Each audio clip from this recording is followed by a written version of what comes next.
Hello, good day sa'yo, Taurus. So, ang ating pagbasa ngayon is para sa iyong paglalakbay sa susunod na 60 days. Ayan. So, marami pong salamat sa mga nag-subscribe at kung bago ka po sa ating channel, please don't forget to like and subscribe. Ayan. And marami pong salamat din sa mga nag-like and hype at nag-comment, no? Ayan. So, mag-cleanse lang po tayo. Medyo ilayo nyo po ang inyong mga headphone, no? Hinaan nyo po ang inyong cellphone, no? Okay, so mag-start na po tayo. So, nailayo nyo na po ba? Okay, thank you for it.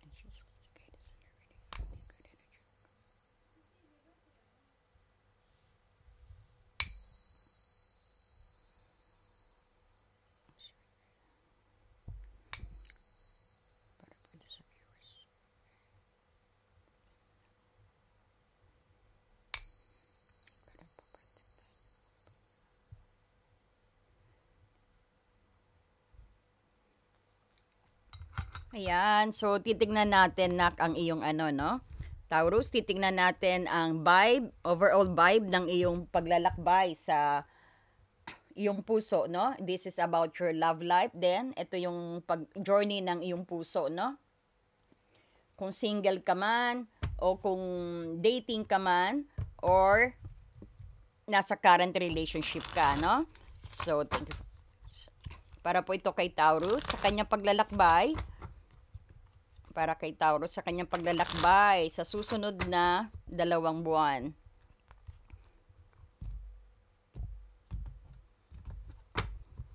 Okay. So, para po ito kay Taurus, ano po ang overall vibe niya, Spirit Guide? Ano pong overall vibe niya?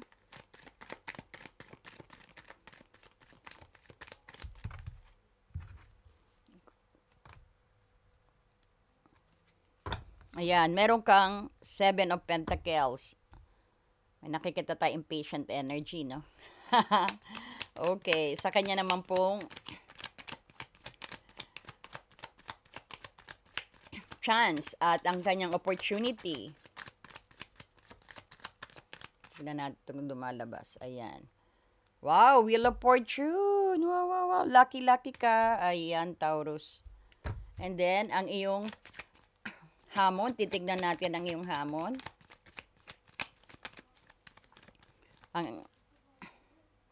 Ang hamon at ang hadlang, no? Ang hamon, mga hadlang, Spirit Guide. Ang hamon, uy. So, dalawa, no? So, and then, ang kanyang aksyon. Ang kanya pong action, Spirit Guide. Ang action po ni Taurus sa kanyang journey. King of Swords in reverse. So, kahit po reverse yan, may mga message po yan na inyong maaring maranasan sa journey ng inyong puso, no? Tingnan natin kung ano yung matututunan mo, no? Ano naman pong matututunan ni Taurus? Ano pong matututunan ni Taurus sa kanyang paglalakbay sa susunod na 2 buwan?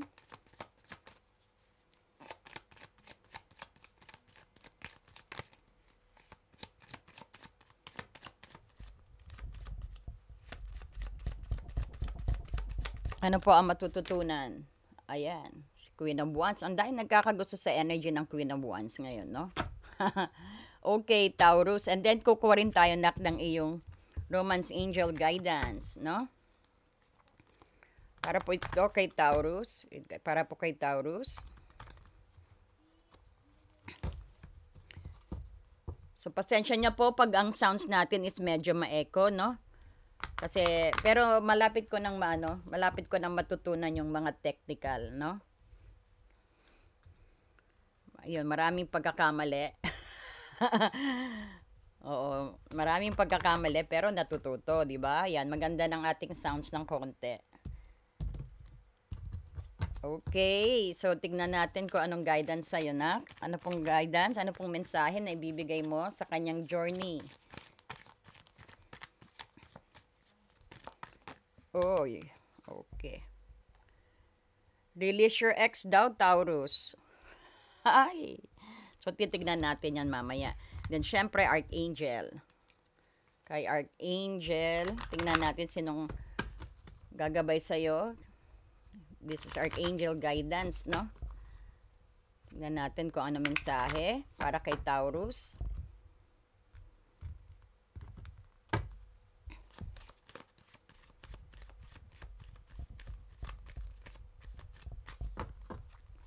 Mensahe po para kay Taurus. Spread your wings. Oh, that's nice. Galing kay Archangel Ariel. No, it's nice actually. Okay, and then ang next natin is, syempre, ang Love Oracle. So, spread natin siya kasi hanap tayo.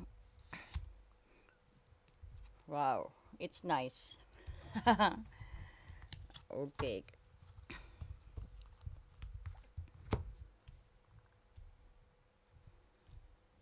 Okay, Nak, so ang iyong parang nakikita ko rito, no?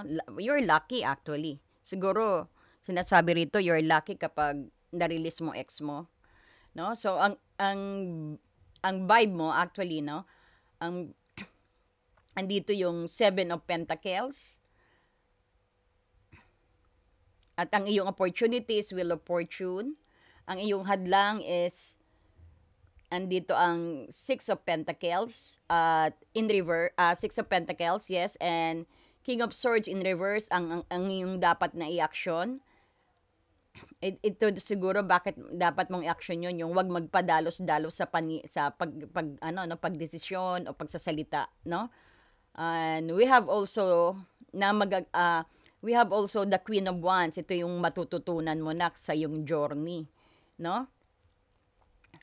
Napakalakas ng self-confidence. Ayan, magigain ka ng self-confidence, Taurus. And then, dalawa pa lang ating nakuhang hadlang or sabihin natin yung cannot decide, no? Parang yung nahihirapan ka mag-decide, no? Because ang haba ng hair mo rito sa no? Kaya hindi mo makita. Haba-haba ng hair ni Taurus dito.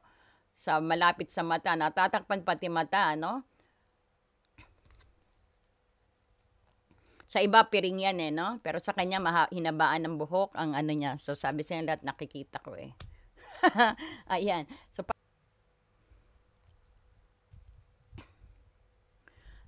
you could see here, no? Parang very sensual ang iyong paglalakbay sa susunod na 2 buwan, no? Ang nakikita mo rito, ang Seven of Pentacles in reverse, nakatuon ka din sa no, bukod sa pagiging impatient, nakatuon ka rin sa kawalan ng, sabihin natin, yun nga, kawalan ng konting tiyaga at pagtitiis, no? At ito rin yung sabihin nating pagkabalisa, no? Tungkol sa mga investment, oras ba, o pera, o emosyon, sabihin natin, o sa isang relasyon, no? Parang feeling mo rin yung nagsasayang ka lang ng effort, no? At may matinding urge ka na sabihin natin na putulin ang relasyon or ang sitwasyon na yan o ang relasyon, no? Dahil hindi mo na kikita ang pinaka-progress niya no? Parang hindi mo nakikita na nag-grow o hindi mo nakikita ang kita if it's investment, no? Parang nababagalan ka, no? So, ang actually kasi ang Taurus ay naturally patient 'yan, no? Pero ang reverse ay ito yung parang nagpapahiwatig na labis na frustrations, no? So, pakiramdam mo siguro yung parang wala kang return on the investment o sa pag-ibig man. Kaya gusto mong mag-quit, no? So, ang 16 araw na ito yung challenge na i-assess mo kung saan ka dapat mag-focus, no? Kumbaga, wag kang maging impatient dito, no? Kasi, kumbaga, it's worth to wait. Malay mo, it is very worth na makapag-antay ka lang ng saglit, no? Parang ganon. Para mukhang maganda to, no? Parang magpiplease ako sa'yo kasi may wheel of fortune ka ritong opportunity. Wait ka lang dahil parang guaranteed naman ang success kung investment yan, no? Parang guaranteed, na magiging successful, no? Anyway, ikaw pa rin magde-decide. Halimbawa rin sa single, halimbawa naiinip ka kunyari, no? nainip ka sa, sabihin natin, sa mga dating process or online dating at gusto mo nang sumuko, parang ganyan, no? At sa mga nagde-date naman, gusto mo na yung mag-commit ang date mo actually, no? At syempre, andiyan din yung frustrated ka na dahil slow ang progress ninyong dalawa, no?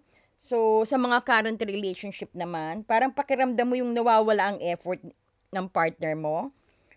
O sabihin natin parang ikaw din, parang tingin mo rin na hindi umuusad ang yung relationship. Parang ang tagal-tagal niya siguro mag-propose, naiinip ka. Or parang sabihin mo na stagnant ang inyong relationship, no? Ayan, ang vibe mo ha, ang pangkalahat ng vibe mo. So, meron ka rin dito ang pinaka malaking pagbabago o opportunity na darating sa'yo, Wheel of Fortune, no? Ito yung isang malaking turning point at stroke of luck, no? Parang this is the stroke of luck na talagang swerte na nakikita natin dito dahil ito yung nagdadala ng pagbabago ng cycle, no? Kaya sinabi dito, konting patience lang, konting pasensya, no? Kumbaga, mabuti ang fortune dito at ang mga kaganapan na fate na nagdadala rin, no? Na sometimes hindi mo rin makokontrol. So, ang opportunity mo ay ang pag-iwan sa lumang pattern actually. No? Ayan yung Seven of Pentacles in reverse. Ayan yung, sabihin natin nga, yung you're feeling stuck, yung impatience. No? Parang ganon. Kumbaga, ay, ano mo yan? Kumbaga, iiwan mo na yung lumang pattern na yan, no? Kumbaga, yakapin mo na yung bagong chapter kasi ito yung confirmations na worth it, no? Worth it to wait. Ayan. I'm sorry. Kumbaga, konting tease lang, no? Pero kailangan mo rin i-release na ang control mo, no? Para mag-usad, no? Para gumulong, no? So, halimbawa, lahat ng sitwasyon dito yung sabihin natin, no? Yung isang hindi inaasahang pagkikita ng ang mga mangyayari dito sa isang past situations, no?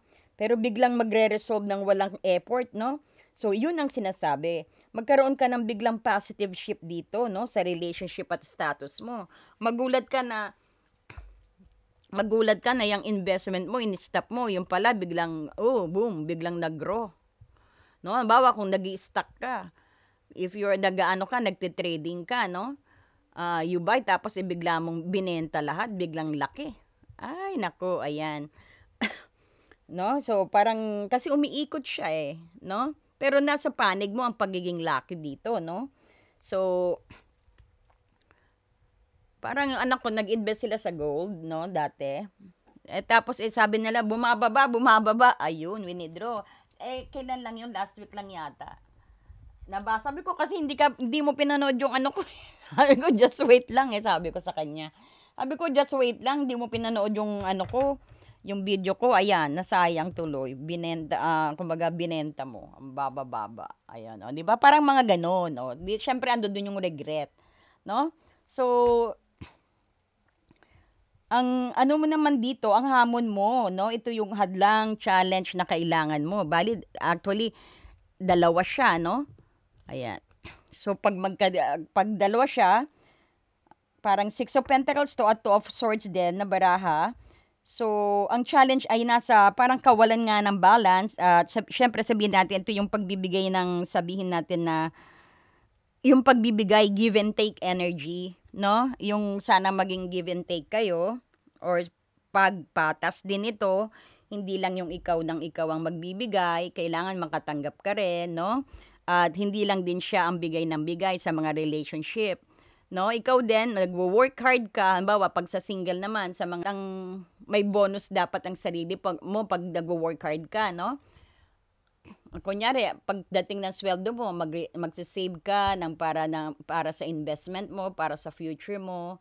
Andyan yung i-date mo yung sarili mo, ayan bibilan mo ng bagong damit ang sarili mo. Parang ganyan po ba, no?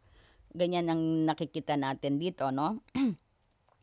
So, meron din yung sabihin natin na kailangan mong lampasan din ang pagbibigay ng sobra-sobra, no? Kagaya ng sinasabi ko.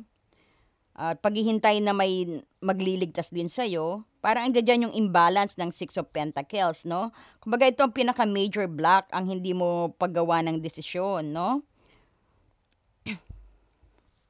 So, kailangan mong piliin kung sino ang worth ng time mo, no? Kung paano mo babalansehin ang effort mo, no? Isa pang halimbawa, yung nahihirapan kang putulin ang connection, siyempre, no? Sa dalawang potential partner, kasi this is thinking to potential lover to, no? Kumbaga, sobra kang nagbibigay sa partner mo din na magdudulot ng imbalance yan, no? So, nakukuha mo? Ayan. So, yan ang dalawa mong no? Ang dalawa mong major block, no? Ang hindi mo yung paggawa ng desisyon. Yung talagang Taurus stubbornness na nagiging stuck, no? And then, kailangan mong piliin talaga kung sino ang worth ng time mo, no? Para kung malaman mo rin kung paano mo rin babalansehin ang effort na yan, no? Kumbaga, nakikita natin dito, meron ka ring Four of Swords, meron kang King of Swords dito in reverse.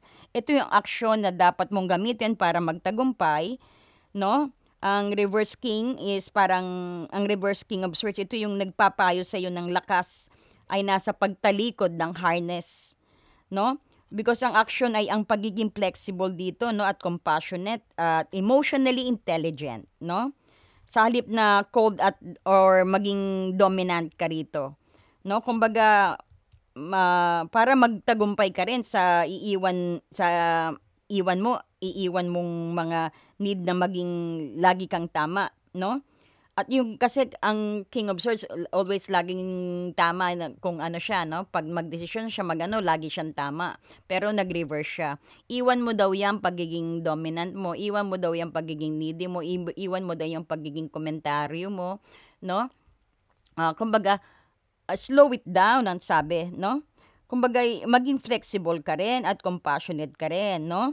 At dapat gamitin mo rin ng konti ang puso mo, no? Parang ganyan ang sinasabi, no?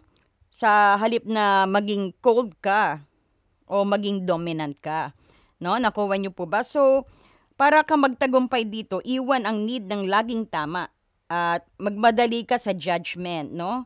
Gamitan mo syempre ang sensual side mo, no, Taurus, kaysa sa harsh mind. Okay? So, ito ang remedy para sa indecisions mo dito sa two lovers or two swords dito, no? Yan ang pinaka-remedy, no? So, wag kang magdesisyon gamit ang cold logic lang, no? So, nakikita natin dito ang pangkalahatan mong outcome or sabihin natin, ito yung natutunan mo, no, na aral. So, isang napaka-positibong personal outcome ito no? Kasi matututunan mo yung pagiging confident at pagiging charismatic at independent at passionately focused na katangian ni Queen of Wands, no? Ito yung empowered at magnetic, no? So, pagkatapos ng 60 araw na nalampasan mo ang mga impatience at indecisions, kumbaga, ito yung mga impatience at decisions, no? Ayan, itong Two of Pentacles dito, at saka yung pagiging imbalance, at saka yung pagiging impatience mo rito, no? Pag nalampasan mo yan, ito magiging ikaw, no? Pagkatapos ng 16 araw, no? Kumbaga, ikaw yung lalabas na isang taong alam ang halaga at nagde-demand ng respect. Ayan. So, yan si Queen of Wands, no? Hindi na yung naghihintay sa Seven of Pentacles, no? Kumbaga, siya yung nag-active or siya yung nagpaplano, siya ang nag-activate at nag-a-alive dito at bumubuhay, no? Hindi na yung mag-aantay pa bago kumilos, no? Ayan. At nakita mo rin dito ang Romance Angel Guidance natin, no? Ang Release Your Ex. So, maybe ito yung direktang remedy sa Seven of Pentacles in reverse mo na ito, no? Kung bakit ito yung need na tanggapin mo, ang cycle, ang new cycle, itong Wheel of Fortune, just accept it, no? At i-release mo yung old cycle, ibig sabihin, no? Go on with the flow, ang sabi, no? So, kaya pinapa-release din yung X mode. It is about time na to clear your energy sa 60 days na journey mo, no? Pilitin mo na kalimutan. Pilitin mo na i-release, no? Kasi may kakayahan ka sa 60 days na yan na marirelease mo ang persons mo, no? Paano? Di gamitin mo ang action, no? Para ma-release mo siya. kumbaga, it's also your free will eh, no? It's your choices na anuhan siya. Eh, kung gusto mo yung iyak-iyak pa, no? Dalahin pa siya, hanggang mag-Christmas, enjoy mo yan, no? Pero what's happened? You gonna be stuck, no? Kumbaga, yung marami kang mamimiss opportunity. Kasi tumigil ka eh, no? Ang dami mong manliligaw, pinalpas mo, mga mayayaman, mga sabihin natin, mga boss, mga mababait, mga gwapo, no? Because you've been with your past, yan ang, kumbaga, ano nangyari sa Wheel of Fortune? Hindi umusad, no? Hindi gumulong. Kumbaga, kawawa naman si Puso, no? Na-stuck sa luma, parang gano'n, no? Naalala nyo? Na-traffic si Puso, no? Hindi umusad si Puso. Nakukuha nyo po ba? O, sinong kawawa? Si Puso nyo. O, di ba? And then, halimbawa din, isa pa, ano pa ba halimbawa natin? Kung may ex ka pa rin, no? Kung may ex kang inaalala o inaasahan na babalik. Halimbawa, ito nga, no? Ito na rin siguro yung dahilan ng pagiging impatience mo. Or maari din na maging positive din yan, na maaring itong impatience na to, sa mga nag-hope na bumalik ang gamitin ang pagiging impatient. Di ba? Tama naman. Kumbaga, sometimes ito rin yung sabihin natin, ang oras na i-release mo, no? So, gamitin mo naman itong vibe mo, no? Kung nag-hope ka pa rin. Kumbaga, oras na siya para i-release because ang energy mo ay, kumbaga, kailangan umusad, no? Dumaan, kumbaga, punta ka sa ibang kalye para hindi traffic doon. Maghanap ka ng shortcut or not shortcut, no? Maghanap ka ng ibang way na pwede mong na walang traffic, madaanan na walang traffic, no? Para hindi ka ma-stuck sa lumang cycle. So, putulin mo ang emotional tie actually sa past mo para magbigay daan ka dito sa Queen of Wands, no? Ito sa future mo. So, kung makikita mo ang love oracle natin dito is beware of what you are. Beware of what you're projecting, for the qualities you admire in one another are qualities you both possess equally. So, the qualities you don't like are also your own reflections. So, nakukuha nyo po ba? Ayan, tingnan nyo, no? Kaya pala nakita mo dito, may shadow, no? Because you mirror yourself, no? Kumbaga, ito yung direktang gabay sa challenge ng King of Swords in reverse, no? Ito yung pinaka ginagabay niya, ang message ng Love Oracle dito. No? Kung makikita mo yan, kumbaga, hindi lang pala King of Swords in reverse, pati rin itong itong Six of Pentacles, no? Itong Six of Pentacles. Oo, tama, no? Yes. Kumbaga, dito mo yung nakikita mo yung projecting the imbalance, no? Ito rin sabihin nating na-attract mo rin ang the same energy mo, no? At ang Taurus magnetic energy mo ay ganun din ang magnetic energy ng persons mo, no? Parang ganon. Kumbaga, kung King of Swords in reverse ka, parang yan din ang ma-attract mo. Parang depends on your energy. Ito yung kinaklaro nito na imbalance, no? Yung pag-attract ninyong dalawa. So, ibig sabihin din, sometimes, papaliwanag ko rin dito, mag-iingat ka rin sa ayaw mo, sa ayaw mo sa sarili mo, no? Or sa sinasabi mo sa kanya. Kasi that is also your qualities, no? Or sabihin natin, beware of projecting for the qualities. Kung ano yung ina-admire mo sa kanya, oy, ang ganda niya, maganda ka rin. Oy, ang gwapo niya, gwapo ka rin, no? Parang ganon. Kumbaga, yan yung both qualities ninyong dalawa na magkaroon ng attractions, no? Pero kung sinabi mo, uy, ang pangit niya, uy, ang bagal mo naman, yung mga negative words ang inaano mo. Kumbaga, ganon ka. Sa'yo nagsimula yan eh, no? Kumbaga, so yung mga negative na negative na pagsasabi sa ibang tao, no? Kumbaga, kasi ikaw nakaisip niyan, ganun ka rin. Do you get me? Yung mga harsh words, kaya nga sabi ko sa inyo, no, yung always, ano lang kayo, no? Always cool down, always na try to be more positive, no? Kasi it will show your quality eh. Halimbawa, pag panay ka resentment, no? Resentment ka sa work, no? Yan ang na-attract mo rin. Halimbawa, yung kung gaano mo laitin yung kapitbahay mo, no? Ganon ka rin. Do you get me? It shows to your, kung ano masasabi mo sa ibang tao, it will show to you. Eh, kung puriin mo sa siya, marami rin pupuri sa'yo, no? Ganon ka rin kaganda. Uy, ang ganda naman niya. O, parang ganon. No?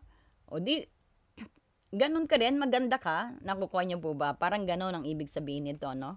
Ayan, kung ano pang gusto, ayan, kita mo, kasi kita mo, may mga shadow dyan. Ibig sabihin, it will mirror you, no? Kung ano yung mga binibitawan mong salita sa ibang tao, no? Kumbaga, it will bounce back sa'yo, no? Kumbaga, kung siya nakaisip, ikaw nakaisip niyan eh, di ikaw yan, parang gano'n, no? Okay, so, ito naman si Archangel, ang magandang guidance ni Archangel Ariel, no? Do not hold back, ang sabi niya right now. The timing is perfect and you are ready to soar. Spread your wings. Ayan, ano, napakagandang, sandali, lalayo ko para makita niyo maayos, no? So, ang connection ni Archangel Ariel, no? Siya yung anghel ng nature, courage at manifestations, eh, no? So, ang spread your wings ay yung direktang antidote actually sa two of swords, no? Ayan, sa mga hindi makapag-decide. No, ito ang antidote. Kumbaga, ito yung gamot, no? At saka rin pala sa sa Seven of Pentacles in reverse, no? Gamot yan. Itong ina-advise ni Archangel Ariel, no? Kumbaga, ito yung Taurus na sabihin natin earth sign na fix at ayaw gumalaw, no? So, ang spread your wings, yun yung nagtutulak sa iyo na umalis ka sa comfort zone mo eh, no? Kailangan mong magpakita ng courage, no? Para putulin ang stagnant na pattern ng Seven of Pentacles at ang hindi makapagdesisyon ng Two of Swords dito. No, so ang Wheel of Fortune actually, ito yung no, itong Wheel of Fortune din, no, parang sabihin natin, ito yung magdadala ng luck sa'yo, pero kailangan mong kumilos para sulubungin mo itong final push mo para maabot mo ang Queen of Wands, no, ito ayan, kaya spread your wings, go ahead, do some hard work then, sige lang, kumbaga, huwag kang matakot, huwag mong pigilan sarili mo, lumipad ka na, sabi rito, no? Para makuha mo tong Wheel of Fortune na to, ang energy at pati ang Queen of Wands. Ayan, no? So, ang ganda actually. So, this is sinasabi, kumilos ka para salubungin mo ito, no? Ito yung final push mo sa 60 days na travel mo. No? Para maabot mo ang power ni Queen of Wands. Ayan, ha? Napakaganda. Tandaan nyo lang po. Go lang kayo, no? Pero mag-iingat, no? Sa mga sasabihin, sa kailangan hindi mo na kailangan magpatagal pa o magdesisyon o na mahirapan ka mamili. Decide right away, no? Pero bago yan, release your ex. Hindi, kayo bahala dyan, no? Kung i-release nyo. So, okay. So, ang Taurus, ang iyong 16 araw, no? Para ulitin ko po para mas klaro sa inyo, ito yung tungkol sa pag-alis mo sa stagnations, no? At attachment. Para yakapin mo syempre ang luck at freedom, no? Ito, luck at freedom, no? And sabihin natin na huwag kang mainip at tigilan mo ang frustrations, no? Dahil ito nga, Seven of Pentacles in reverse, no?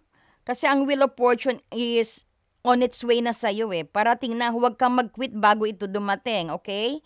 So, ang importante dyan, make a choices, no? Kailangan mong mag-choice, kailangan mong mag-decide, no? Gumamit ka ng compassionate na intelligence labang dito sa Knight of Swords in reverse, no?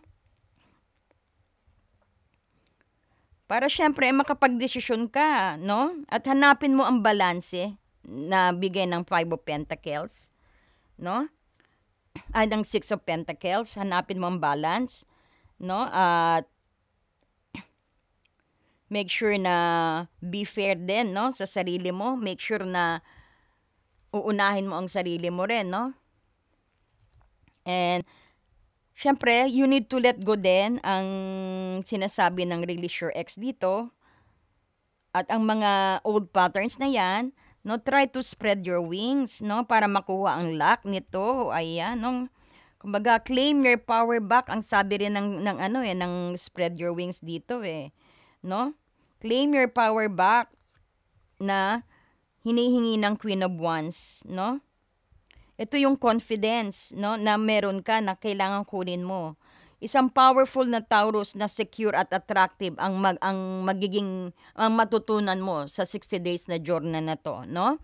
Ayan. So, kung nagustuhan mo, pengin naman po ng hype diyan at pengin na rin po ng like. Ayan. At mag-subscribe na rin po kayo, no? And marami pong salamat sa mga nag-comment, no?